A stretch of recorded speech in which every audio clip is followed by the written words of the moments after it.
Good day, this is Teacher Cyrus and welcome to my channel. But before that, don't forget to subscribe and hit the bell button so that you will be updated to my future videos. Our lesson or our discussion for today is all about the questions na lumabas sa last September 2019 actual exam sa social science. The first question is, what method is being used to have special children become a part of the regular student activities?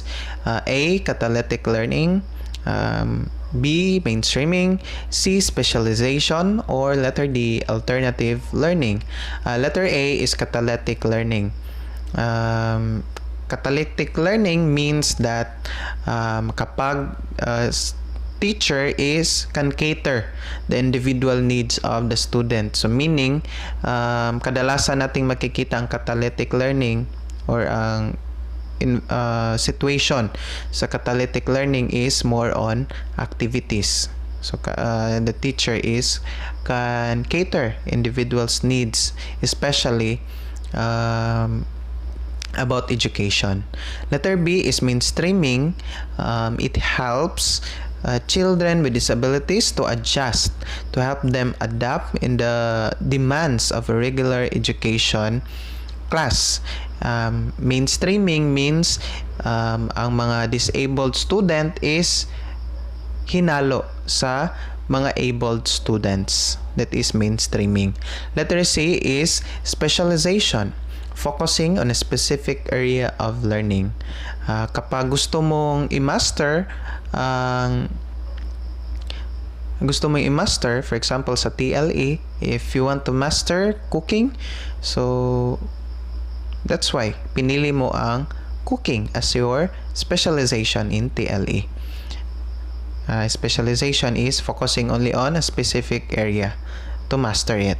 Letter D is alternative learning. Alam natin na ang alternative learning is it provides a practical option to the existing formal instruction. So those who are not able to attend sa formal classes na in-offer sa ating DepEd at saka CHED through alternative learning system or non-formal education, pwede ito makatulong upang meron tayong informal sources of knowledge and skills. Alam naman the correct answer sa number 1 is letter B, mainstreaming. Kasi ang sa tanong is special children become a part of the regular students' activities. Number 2, what is used as the basis so that scientific theory can be empirical and not merely speculation and opinionated? A. Evidence-based, B. Authority, C. Tradition, or letter D. Logical reason. The correct answer is letter A, evidence-based. Kasi alam naman natin is empirical is, if we will say empirical is merong ebidensya. So kaya the correct answer is letter A. So meron ng keyword. Number 2, what kind of reasoning is done by arguing from particulars? Example, Juan, Marie, Jaime, etc. speak Bisaya to a general conclusion. Therefore, many students in the class speak Bisaya. A. A priori, B. Deductive, C. Inductive, or letter D. Logical. Letter A is knowledge acquired independently. Kaya the best example for priori is all my batchmates are unmarried. So priori is you acquire that certain knowledge by yourself. Letter B, deductive, general knowledge to specific. Letter C is inductive, specific to general knowledge. Or letter D, logical, formal argument. The correct answer is letter C, inductive. Kasi specific, di ba?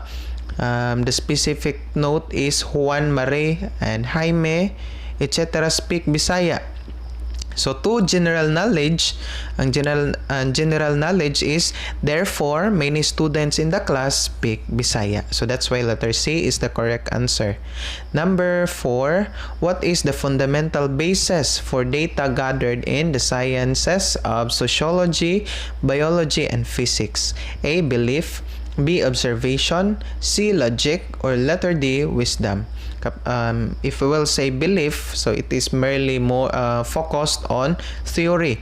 Letter B, observation, it is focused on what we see or what we observe.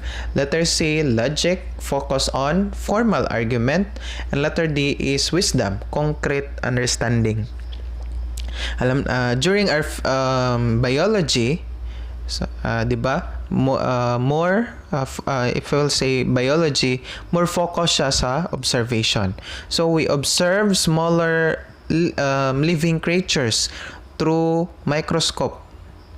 And also through sociology, we can understand the way of living in a certain community because of observation. That's why the correct answer is letter B, observation. Last number, what process will you use to represent a more certain avenue to the truth? A, generalization, B, fallacy, C, replication, or letter D, prior argument. Letter B, fallacy, hindi na tama talaga. It is not the truth kasi the word itself, fallacy, is not the truth. Letter C, replication. So merong dinagdag or merong binawasan, so that is replication. That's why it is not a certain avenue of the truth. And letter D itself is prior argument. Kapag sabihin nating argument is, it is the truth for yourself only. So that's why generalization is the correct answer. So the best example for that is general education. In general kasi, sa general education, it means that all of us know about it because it is the truth. So it is generalized or generalization.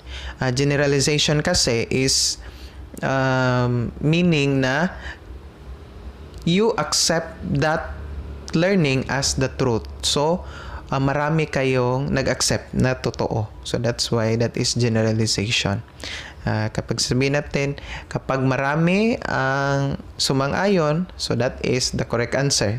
Especially if there are questions na walang tamang sagot or merong tamang sagot pero not that full na tamang sagot. That is letter A, generalization. So I do hope that you learned to this discussion, and don't forget to subscribe and hit the bell button so that you will be updated to my next discussions. This is Teacher Cyrus. Stay safe and God bless. Number 2, what